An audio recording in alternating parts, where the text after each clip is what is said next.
Jadi sekitar sebulan yang lalu saya membuat perkiraan atau prediksi bahwa walaupun calon Kapolri baru ada 4 atau 5, tetapi pasti yang akan dipilih oleh Pak Jokowi itu Pak Listio Sigit Prabowo. Namun saya agak miris dan galau ketika Pak Kapolri baru itu sudah merencanakan akan membentuk PAM Swakarsa. PAM Swakarsa tahun 98 itu hanya ada di DKI. Hanya di ibu kota itu pun sudah menimbulkan goncangan politik yang luar biasa. Apalagi nanti ini kan akan dibuat nasional. Jadi betul-betul kita harus hati-hati ya di dalam menyikapi ya rencana Pak Kapolri kita itu. Tolong PAM Swakarsa ditinjau kembali dengan bahasa lugas. Tolong dibatalkan saja. Assalamualaikum warahmatullahi wabarakatuh. Alhamdulillahirabbil alamin wassalatu wassalamu ala asyrofil mursalin wa ala alihi washabbihi ajmain. Saudaraku, jadi sekitar sebulan yang lalu saya membuat perkiraan atau prediksi bahwa walaupun calon Kapolri baru ada 4 atau 5, tetapi pasti yang akan dipilih oleh Pak Jokowi itu Pak Listio Sigit Prabowo. Dan saya ucapkan selamat sudah dilantik hari Rabu tadi pagi ya.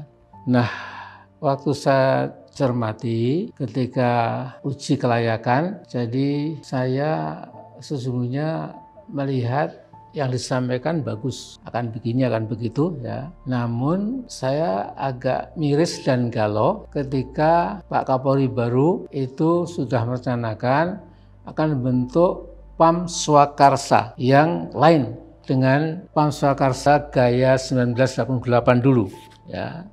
Jadi PAM itu singkatan Pasukan Pengamanan Masyarakat Swakarsa, itu yang datang secara alami dari masyarakat. Nah, saya akan mengajak Anda sekalian sedikit menoleh ke belakang ya, bahwa PAM Swakarsa tahun 1998 itu dibentuk oleh TNI untuk membendung demo mahasiswa dan pemuda juga sambil mengamankan sidang istimewa MPR tahun 98 waktu itu. Nah, jadi kenyataannya saya masih ingat sekali PAM Swakarsa yang dibentuk TNI atau Pak Wiranto pada waktu itu memang berakhir dengan sebuah tragedi ya, tragedi Semanggi, dan lebih daripada itu juga terjadi semacam pembelahan masyarakat walaupun cuma di Jakarta, ibu kota, tapi itu cukup membuat suasana kalut pada waktu itu. Walaupun ya saya sendiri melihat yang masuk PAM Swakarsa buatan Pak Wiranto itu juga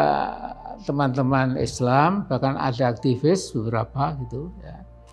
Tapi kemudian kan dikendalikan. Nah, jadi sekarang kita harus hati-hati, walaupun Kapolri baru itu sudah menjamin pasti berbeda, tapi saya akan membuat catatan-catatan supaya kita tidak gegabah. Lebih baik difikir lebih dulu, diuji kelayakannya bukan semata-mata dengan DPR yang hanya 1-2 jam ya, tapi kemudian kita dengarkan masukan-masukan dari segala macam pihak supaya kita tidak mengulangi kesalahan sejarah yang baru 22 tahun yang lalu. Nah, saudara-saudara sekalian, PAM Swakarsa tahun 98 itu hanya ada di DKI. Hanya di ibu kota itu pun sudah menimbulkan goncangan politik yang luar biasa. Apalagi nanti ini kan akan dibuat nasional. Jadi betul-betul kita harus hati-hati ya di dalam menyikapi ya rencana Pak Kapolri kita itu. Dan saya masih ingat teman-teman PAM Swakarsa waktu itu ada kecenderungan show off ya, pamer gitu. Memang senjatanya bukan senjata api ya, tapi dengan bambu, dengan ya senjata-senjata sederhana lah ya, bukan senjata api ya.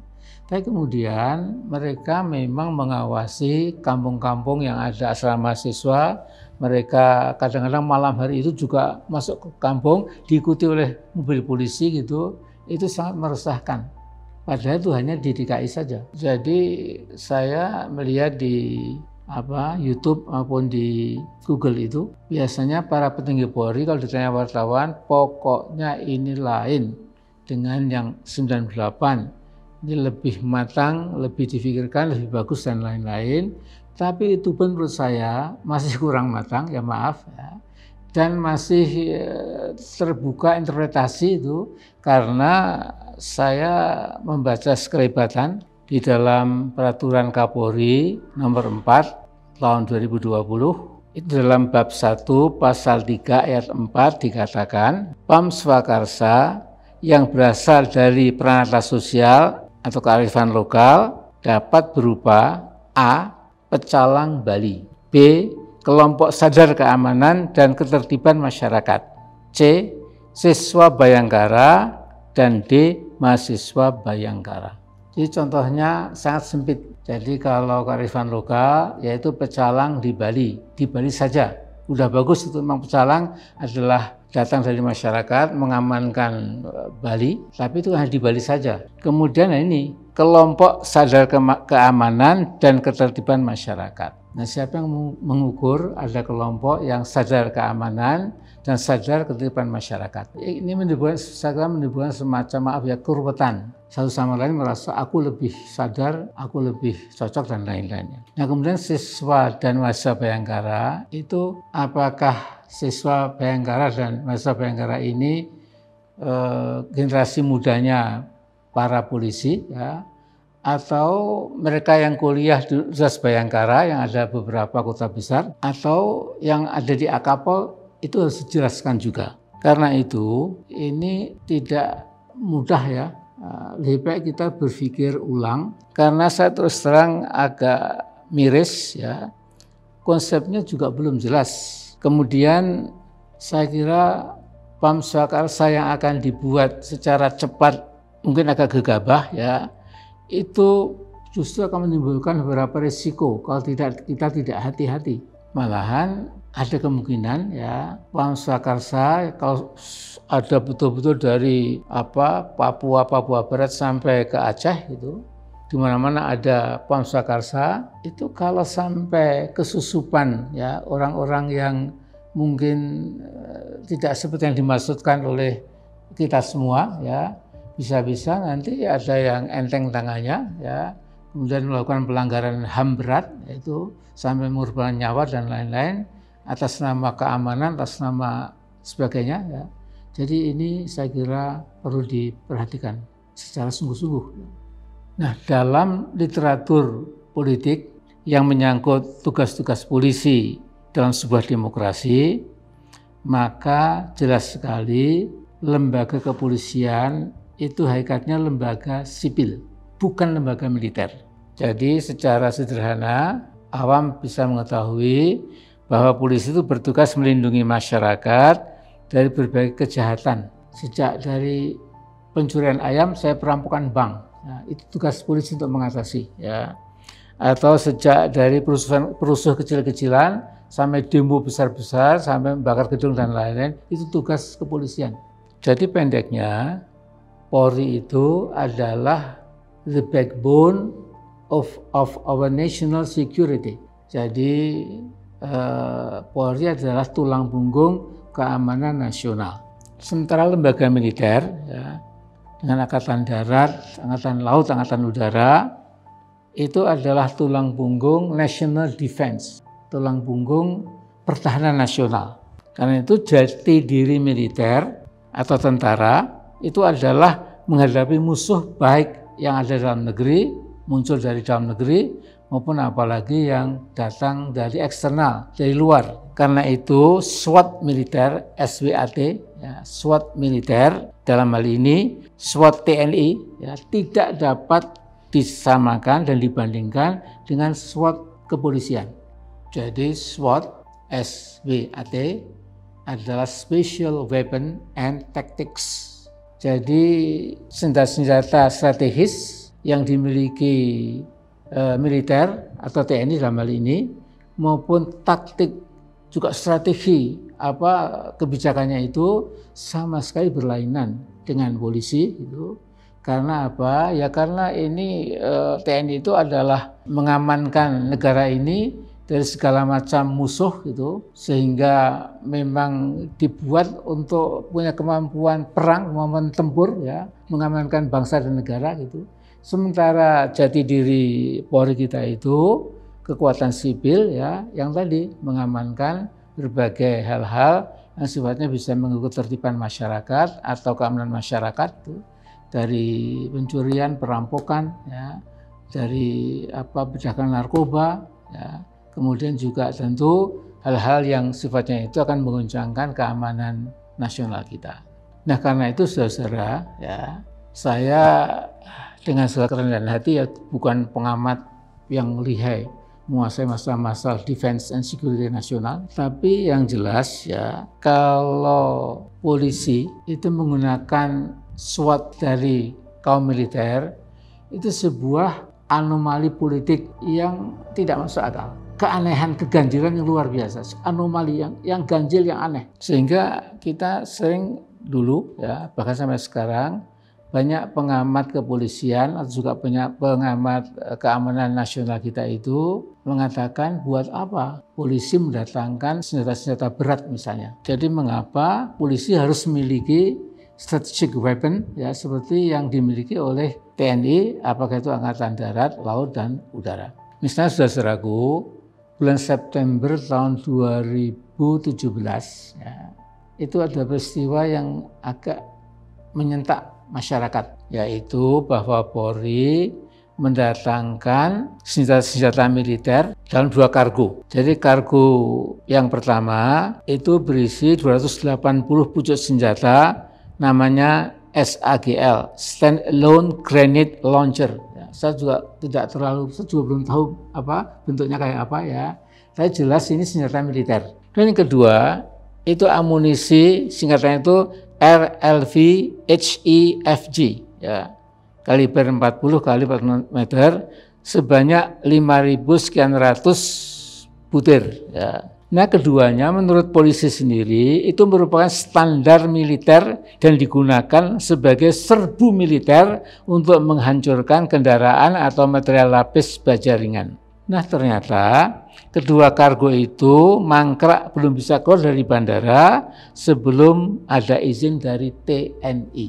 Nah, kemudian karena TNI juga punya panglima tertinggi namanya Pak Presiden ya, tentu akhirnya juga Presiden mengatakan keluarkan. Ya, TNI nggak bisa apa-apa. Tapi yang seperti ini itu sebuah anomali. Polisi itu porsinya itu keamanan nasional, ketertiban hukum, pengayoman masyarakat. TNI itu punya kekuatan tempur perang ya, harus sedahsyat mungkin peralatan perangnya itu, sehingga kalau misalnya senjata-senjata berat yang saya katakan tadi itu juga dimiliki oleh Polri, nanti tidak terjadi ya sebuah kelewatan ya yang too far and too great ya, terlalu jauh dan terlalu besar. Saudara sekalian, jadi untuk renungan kita semua ya, kalau Pam Swakarsa dibuat dengan cepat tanpa pertimbangan yang matang, istilah Jawanya itu gerusa-gerusu ya, itu memang bisa menimbulkan risiko yang mungkin nggak kita bayangkan. Mengapa? Dalam literatur politik dan militer itu ya, selain ada lawful killing karena perang ya, tentu ya memusnahkan musuh itu ya sebuah tindakan yang ya diterima oleh hukum internasional gitu karena perang. Tetapi kita sering mendengar juga ada war by proxy atau proxy war. Jadi ada tentara-tentara ya, unit tentara sebuah negara kecil ya, disuruh memerangi tetangganya, negara yang juga kecil ya, tapi pengendalinya ya, yang megang proksinya itu tentu negara yang lebih kuat. Nah, Pram Swakarsa ini punya potensi ya terjadinya proxy killing. Jadi orang sipil membunuh sama-sama sipil ya. Yang mengendalikan siapa? Yaitu oknum Polri yang nggak bertanggung jawab. Karena itu tolong ini masalah proxy killing, proxy murder itu di dalam kenyataan dibahas oleh para ahli ya. Ini berbahaya begitu. Nah, jadi sekali lagi saya kalau istilah yang lembut kan mohon ditinjau kembali. Tapi sekarang istilah yang nggak jelas itu mungkin juga malah makin nggak jelas, dibatalkan saja Pak Kapolri. Ya. Juga Pak Jokowi dibatalkan saja. lebih banyak mudaratnya daripada manfaatnya. Sudah terbukti dulu. Jauh dikatakan ini lain apanya? Jelas ini ada rekrutmen dari masyarakat ya. Dan katanya ini bukan dari masyarakat, dari polisi ya. Ingin tambah kekuatan, tambah serdadu ya, tambah prajurit kepolisian itu ya. Tapi kemudian menggunakan orang-orang swasta dari masyarakat itu. Jadi menurut saya ada dua hal. Cobalah dibuat survei yang betul-betul objektif, apa betul masyarakat luas menghendaki munculnya kembali PAM Swakarsa itu. Yang kedua, ya, saya minta teman-teman DPR itu jangan diam. Tolong Anda sekali ini bicara, karena Anda itu oleh rakyat didudukkan di kursi DPR ya, termasuk MPR juga ya. Itu bukan hanya untuk diam lantas ya silence ya. Jadi ada lagu namanya The Sound of Silence ya. The Sound of Silence itu suara kesepian, suara tidak adaan suara. Maksud saya, the sound of silence dari masyarakat itu terdengar keras gitu. Bagi orang yang punya mata hati dan punya telinga hati. Ya, memang ini agak aneh gitu. Kalau mata hati kita paham ya. Tetapi ini kan mata harus nyambung ke hati ya. Supaya mata itu melihat sesuatu, hatinya itu yang bisa membedakan apakah ini baik atau buruk gitu. Telinga itu harus mendengar ya, saya kira telinga juga harus nyambung ke hati ya. Ini dengar itu betul apa tidak dan seterusnya. Nah, jadi saya cuma kasih masukan saja, difikirkan dulu sungguh-sungguh PAM Swakarsa ini, risikonya bisa sangat jauh. Apalagi dibayangkan Pak tentara, Pak polisi yang sudah diajari disiplin saja ya, kadang-kadang tangannya gatal ya untuk ya nakut-nakuti atau nembak dan lain-lain. Ini masyarakat kadang-kadang kenyataannya itu kadang-kadang orang sipil dikasih seragam militer, dikasih senjata walaupun mungkin bukan senjata berat ya, itu mungkin lantas lebih militer dari militer, lebih polisi dari polisi ya. Nah, jadi ini masukan saya ya, dan harapan saya mudah-mudahan ke depan kita lebih bagus lagi ya. Dan negara kita ini tidak punya musuh yang mau invasi ke negara kita. Juga di negara kita ini saya kira relatif rakyatnya kan juga aman-aman saja. Kalau ada agen misalnya ISIS atau yang lain-lain ya, itu mungkin juga kecil sekali dan bisa dideteksi. Saya paham sekali ya. Jadi polisi kita, BIN kita punya segala macam cara untuk mendeteksi di mana kantung-kantung kemungkinan munculnya terorisme dan sebagainya. Ya. Jadi intinya kalau dengan bahasa lembut, tolong PAM Swakarsa ditinjau kembali, dengan bahasa lugas tolong dibatalkan saja. Assalamualaikum warahmatullahi wabarakatuh.